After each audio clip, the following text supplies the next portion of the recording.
متابعين قناة كمية، أكيد هتعجبكم وصفاتي والأكل والمنوعات وكل حاجة. النهاردة احنا هنعمل زي ما انتوا شايفين الكوارع البلدي. أول حاجة دي كارع أمامي، اللي هو الكارع اللي قدام، لأن ده بيبقى فيه عروق ولحمة، بيبقى ما شاء الله متغذي كده، من كتر ما ان طبعا المشية الأولانية للعجل بتبقى لا مؤاخذة بالرجل الأولانية، فبيبقى العضلات بتاعتها قوية والعضلات بتاعتها كبيرة. اول حاجة معانا طبعا هي ما شاء الله زي الفل، بس فيها اللي هو الشعر مش متشيط، فهنبتدي نبص على الشعر اللي مش متشيط وبعد كده هنشيطه على النار. هنبتدي ان احنا نلسعه على النار ونبتدي ان احنا نتخلص منه. ممكن تتخلصي منه بسكينة بيبقى احسن، او بفرشة لو انت حابة.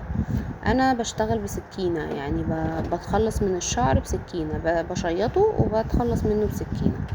وبعد كده باخده على الحوض معانا، وبعد كده ببتدي اشطفه كويس من الشعر اللي فيه واغطسه في مية مرة واتنين وتلاتة. وبعد كده ببتدي ان انا احط دقيق وشوية ملح وابتدي ان انا اعمله اغسله كويس قوي قوي قوي قوي، وانقعه في الدقيق والملح والميه لمدة ربع ساعة. وطبعا دي اسهل وانضف طريقة لتنظيف الكوارع عشان الشوربة بتاعتها تطلع زي العسل. ونبتدي ان احنا نشتغل بيها اي حاجة، اذا كانت فتة، اذا كانت اي حاجة نسقي بيها اي حاجة. بصوا المية بتاعتها ما شاء الله، والكوارعية بقت زي الفل زي القشطة. وبعد كده هنبتدي ان احنا حاطين حلة كبيرة على النار.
هنا حطينا حلة مية على النار، واول ما ابتدت تغلي ابتدينا ان احنا ننزل الكوارع المتصفية بتاعتنا.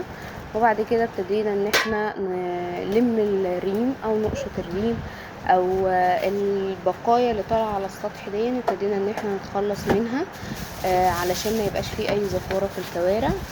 وبعد كده بصوا احنا لمينا مره واتنين وتلاته لغايه ما الميه بتاعت الكوارع بقت زي الفل. مش هننزل باي مكونات فيها الا لما الريم ده يروح خالص.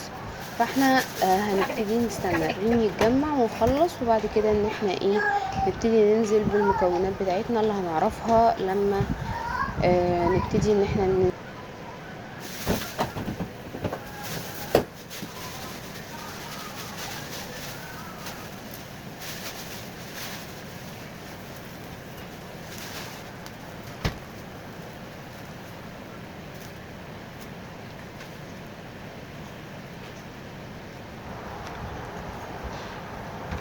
بنلم الريم بتاعنا.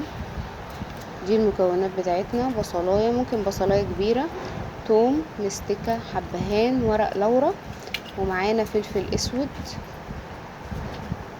بننزل بالمكونات دي بتاعتنا كلها، والملح بنحطه في نص السوا بتاعنا عشان ما تبتديش تاخد معانا سوا. وبنهدي النار بنخلي النار على نار هادية، وبعد كده بنسيبها تستوي وبراحتها لغاية ما تبقى دايبة. هنا خلاص الكوارع بتاعتنا ابتدت تدخل في السوا بتاعها، وحطينا الملح بتاعنا في ال3/4 سوا، وهنبتدي ان احنا نختبر هي استوت ولا لا. ما شاء الله الكوارع بتاعتنا بصوا الشوربه بتاعتها تجنن، شفافه وطعمها يجنن ومليانه كولاجين وفوايد. واللحم بتاعها استوى، بقت كلها فوايد، والنخاع بتاعها استوى، وكل حاجه فيها استوت. ما شاء الله ما شاء الله. قناه كيميت ان شاء الله تعجبكم وصفاتي.